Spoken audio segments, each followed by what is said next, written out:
சீரியல்களின் full எபிசோடுகளை Sun டிவியில் ஒளிபரப்பான உடனே எக்ஸ்க்ளூசிவாக சன் நெக்ஸ்டில் மட்டும் ஃப்ரீயா பாருங்கள்.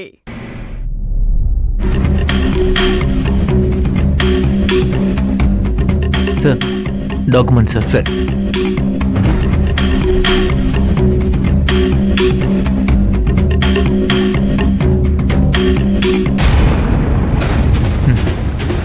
பிடிங்க சார். நான் கிளம்புறேன். உங்களுக்கு ஏதாவது டவுட்னா எனக்கு கால் பண்ணுங்க. சரி, எல்லாம் கிளியரா இருக்கு. Okay sir. சரி, தேங்க்யூ.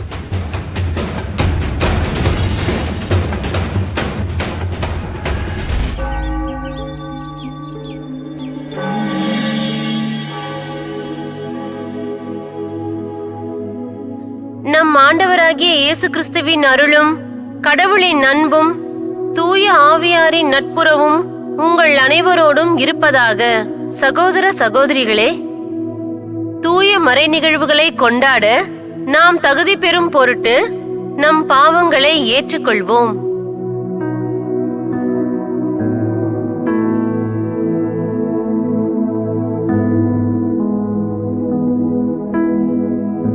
எல்லாம் வல்ல இறைவன் நம் மீது இரக்கம் வைத்து நம் பாவங்களை மன்னித்து நம் நிலைவாழ்வுக்கு அழைத்து செல்வாராக.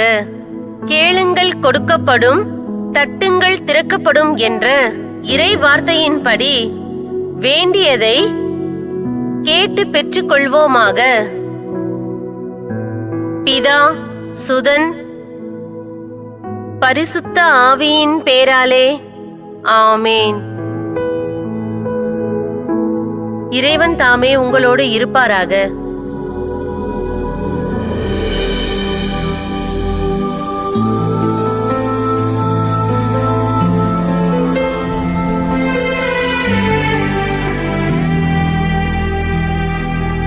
வணக்கம் சிஸ்டர். வாங்க மனோன்மணி. ரொம்ப நாள் கழிச்சு உங்களை நேர்ல பாக்குறது ரொம்ப சந்தோஷமா இருக்கு. எனக்கும் தான் சிஸ்டர்.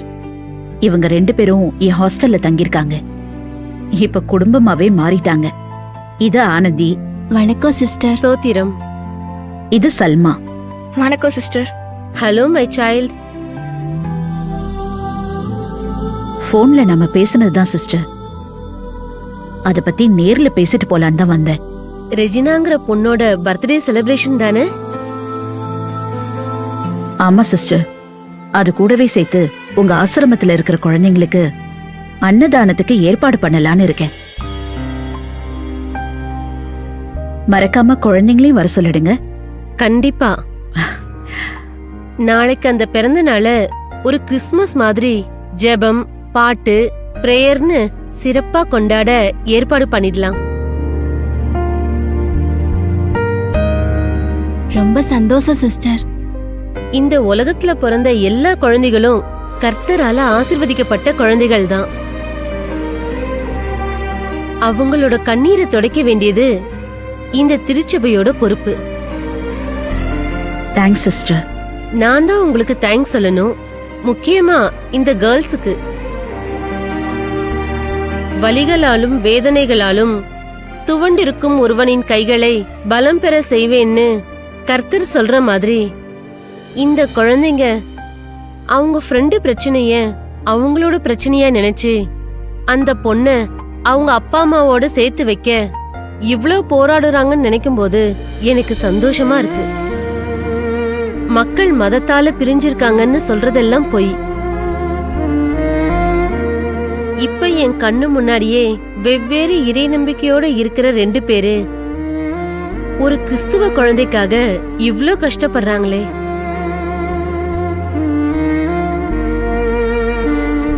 அப்புறம் எப்படி மதம் மக்களை பிரிக்கும்?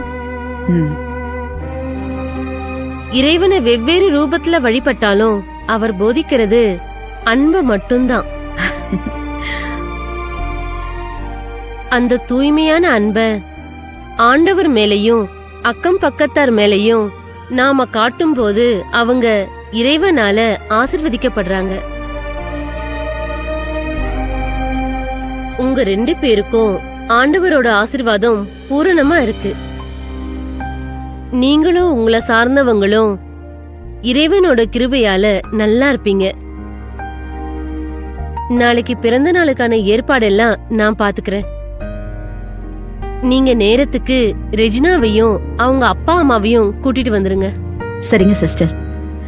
நாளைக்கு காலையில சீக்கிரமா வந்து ரெஜினாக்காக நாங்க பிரேயர் பண்றோம். அதுக்கப்புறமா ரெஜினாவை கூட்டிட்டு வரோம்.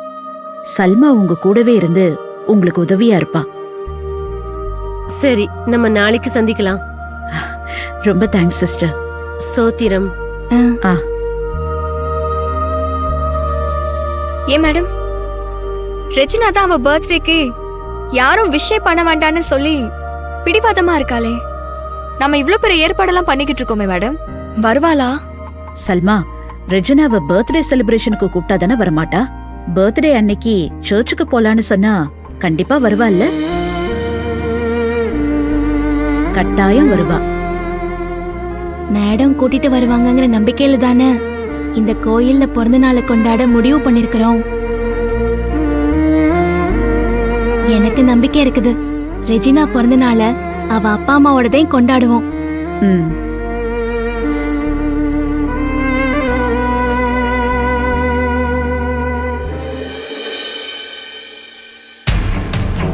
டோர் சாத்து.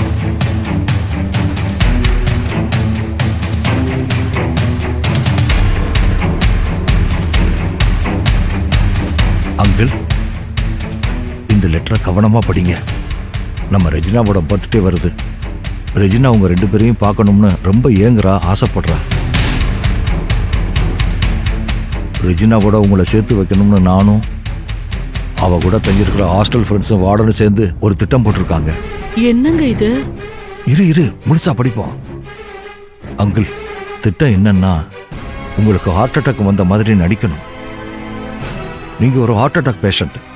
பரம வந்து விசாரிக்கும் போது சென்னையில் EMR மல்டி ஸ்பெஷாலிட்டி ஹாஸ்பிட்டல் ஒன்று இருக்கு, அங்கே டாக்டர் சுரேஷ்குமார்ங்கிறவர் தான் உங்களுக்கு ரெகுலராக ட்ரீட்மெண்ட் கொடுத்துக்கிட்டு இருந்தாருன்னு சொல்லுங்க. அதுக்கு தேவையான டீட்டெயில்ஸ் எல்லாம் இந்த லெட்டர் கவர்லேயே இருக்கு. சென்னைக்கு போய் அந்த டாக்டரை பார்த்தா தான் சரியாகும்னு சொல்லுங்க. பரமனுக்கு சந்தேகம் வராம உங்களை இங்கிருந்து சென்னைக்கு கூட்டிட்டு போக இது ஒன்று தான் வழி. கையெழுத்து போட உங்க கையில நான் கொடுத்துட்டு வந்த அந்த பேனாவில் மைக் இருக்கு.